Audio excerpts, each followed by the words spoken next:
Hora de falar de futebol e os assuntos que circundam a bola. Gostou aí? Josi Freitas está escalada, pode entrar. Olha, andaram dizendo aí, tem telespectador incomodado porque está achando que a gente tem uma diferença muito grande. Eu arrumei essa plataforma para você hoje, olha. Vem pra cá, pro lado. Gostou? Gostou? Vem pra cá. Gostou? E aí? Tá quase o mesmo tamanho. Olha aí. Só um palmozinho ainda, né? Mas eu sou grande tá demais, meu. Eu tô grande demais, passou da forma. O leite da minha mãe devia ter algum fermento, eu não sabia. Eu sou um pouquinho mais alto que a minha mãe, então a minha mãe ainda é menor, viu? É mesmo? Minha mãe é menor ainda. Não pode fazer nada, não. Minha avó tem 1,50 m.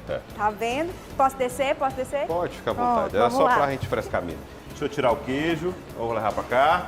Vai, começa com o que hoje? Bora falar de Fortaleza, né? Sua equipe, viu? Sei que você ainda anda chateado. Posso ficar aqui fora de quadro? Vai falar do Fortaleza? Vou. Não, mas é pro próximo jogo, vem pra né? cá, vem pra cá. É pro próximo jogo, né? Vamos. Fortaleza está tentando mudar a página, esquecer um pouquinho do que foi esse confronto contra a equipe do Retrô, essa eliminação. E aí treinou ontem, voltou para os treinamentos ontem lá no PC. Hoje também tem treino a partir das 4 horas da tarde. Já naquele solzinho mais ameno, tranquilo, depois que o sol esfria, né? É aquele resultado, aquele tempo, né, que você sabe. Depois que o sol esfria, aí eles treinam, viu? E lembrando que nesse final de semana vai ter jogo contra a equipe do Cruzeiro. A gente está vendo as imagens aí do último treino da equipe do Fortaleza, que aconteceu ontem, né? A gente ainda vai ter esse treino dessa sexta-feira, mas a gente vai ter esse confronto no final de semana contra a equipe do Cruzeiro, às 8h30 da noite, dentro da Arena Castelão. E é como eu disse para você, viu, Luiz? A gente teve um confronto contra a equipe do Retrô que teve basicamente 15 mil torcedores. Para esse confronto, a expectativa é que ainda seja ainda menor, exatamente pela campanha que o Fortaleza vem fazendo em campo. E falando sobre em campanha, a gente vai mostrar um pouquinho de como está a campanha do Fortaleza em 2025. Bora colocar aqui na tela do Camisa 8? Ver se a gente consegue mostrar para vocês. Tá lá já, tá lá, tava na tela, vai. Pronto, vamos lá. Não tem problema não, a gente fala aqui mais sobre a campanha do Fortaleza. Basicamente perdeu para o maior rival no Campeonato Cearense, na grande final acabou perdendo, 3 jogos contra a equipe do Ceará e não ganhou nenhum jogo em 2025.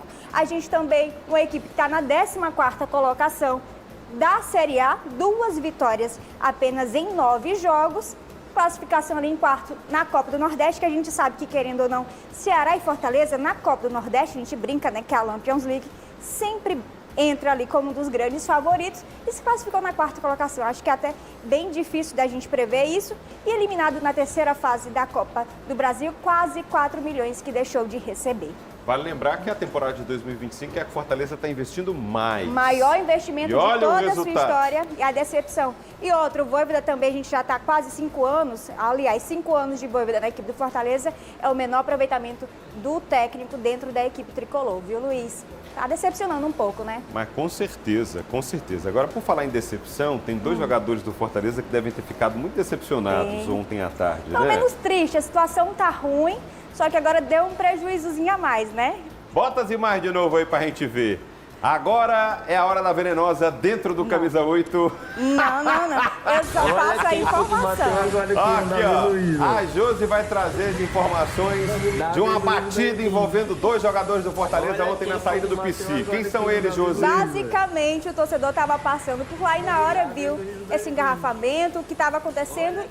Davi Luiz, Deivinho, né, como o torcedor conhece, acabaram se envolvendo em uma batida de trânsito. Estavam lá e torcedor, não sei se do Fortaleza, se do rival também do Ceará, mas filmou a cena. Agora a situação já estava difícil. Eliminado contra o Retrô. E aí, agora sai do treino. Basicamente tem uma parada dessa, tem uma batida. Eu acho que tá complicada a situação dentro do PC. Tem um amigo meu aqui dizendo assim, que fase essa do Fortaleza, que fase, hein? Viu? Que fase. Agora, Josi, tu sabe de quem é o carro aí? De quem é quem? Rapaz. O carro da frente é de quem?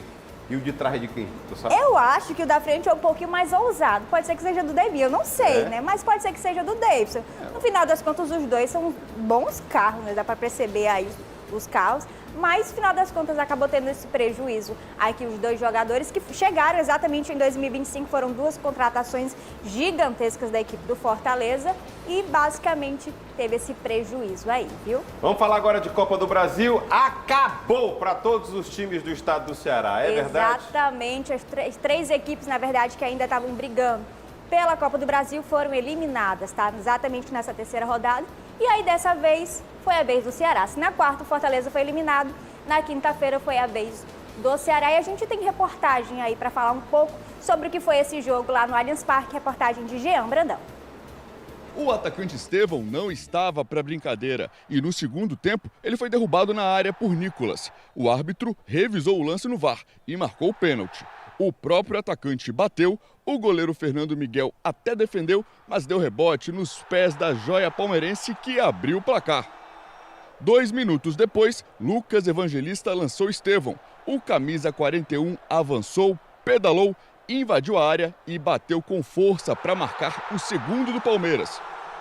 Já na reta final da partida, Flaco Lopes recebeu o passe de Mike, venceu a disputa com Marlon e fez mais um para sacramentar a vitória do Verdão. Placar final, Palmeiras 3, Ceará 0.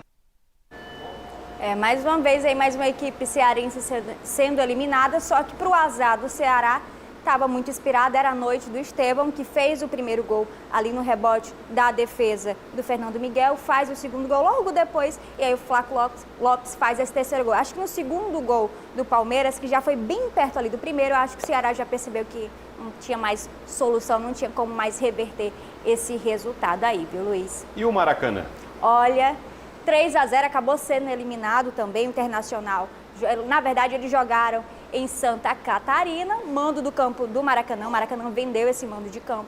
Só que foi um 3-0, aí a gente teve um grande protagonista. Mas antes a gente vai ver os gols envolvendo Internacional e Maracanã. Jogando em Santa Catarina, o Inter enfrentou o Maracanã do Ceará. Alan Patrick abriu o caminho da vitória. Wesley ampliou para o Colorado. E perto do fim, Oscar Romero fechou o placar. Internacional classificado 3-0. Só que assim, a gente vê esse resultado, um 3-0, acho que o Internacional jogou muito bem, era grande favorito para jogar e ganhar esse jogo, assim como foi no primeiro jogo, que venceu por 1-0. Só que acho que o grande destaque desse confronto foi o goleiro Raí, goleiro da equipe do Maracanã, que basicamente nos dois confrontos defendeu 3 pênaltis. Sério? 3 pênaltis. Só no jogo de ontem foram 3 pênaltis, 2 que ele defendeu e o terceiro que acabou batendo no travessão.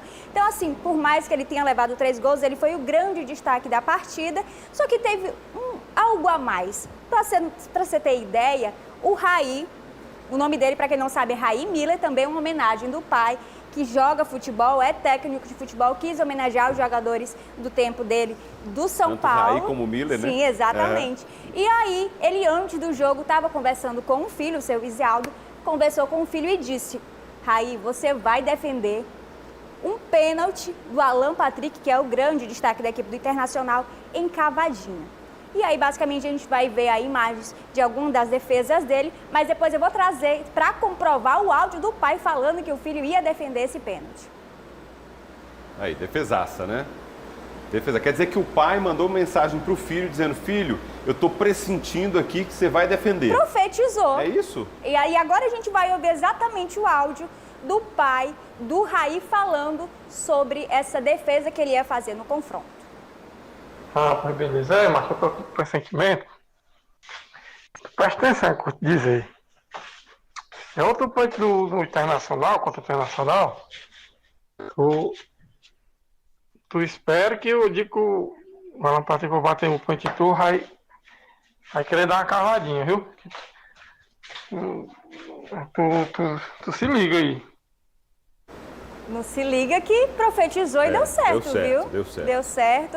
Eu acho que o Raí é um grande destaque aqui dentro do cenário cearense. É um goleiro aí que estava ultimamente na equipe do Ferroviário, mas tem sido um grande destaque exatamente por defender pênaltis. Mas aí foi eliminado, a gente tem as 3 equipes eliminadas da Copa do Brasil. Mas lembrando que nesse final de semana a gente vai trocar a página também, voltando ao assunto do Campeonato Brasileiro. E tem transmissão aqui na TV Cidade, emissora Record no Ceará. Fluminense e Vasco da Gama, um clássico carioca para todo mundo. A gente vai ver e tem chamada também exatamente para o torcedor já esquentar ali para o que vai acontecer no final de semana. Será o primeiro reencontro do técnico Fernando Diniz, atualmente no Vasco, com o Fluminense, onde teve grandes conquistas. Os dois times estão embalados pelas vitórias que garantiram vagas para as oitavas de final pela Copa do Brasil. No Brasileirão, o tricolor das Laranjeiras ocupa a 7ª posição e tenta se aproximar do G4. Já o time da Cruz de Malta é o 13º da tabela e quer se afastar ainda mais da zona de rebaixamento. Então eu reforço o convite para esse jogão. Amanhã é dia de clássico, Fluminense e Vasco. Transmissão com exclusividade na tela da Record, TV aberta, a partir das 6 horas da tarde. É isso, viu, Luiz? Olha, a gente vai ter um confronto aí entre duas equipes cariocas em situações diferentes dentro do Campeonato Brasileiro, mas a gente tem que destacar basicamente a equipe do Vasco, que vem tentando se afastar da zona de rebaixamento, goleou, na verdade, contra o seu Fortaleza, e a gente vai ter esse confronto, um grande clássico carioca aí no final de semana.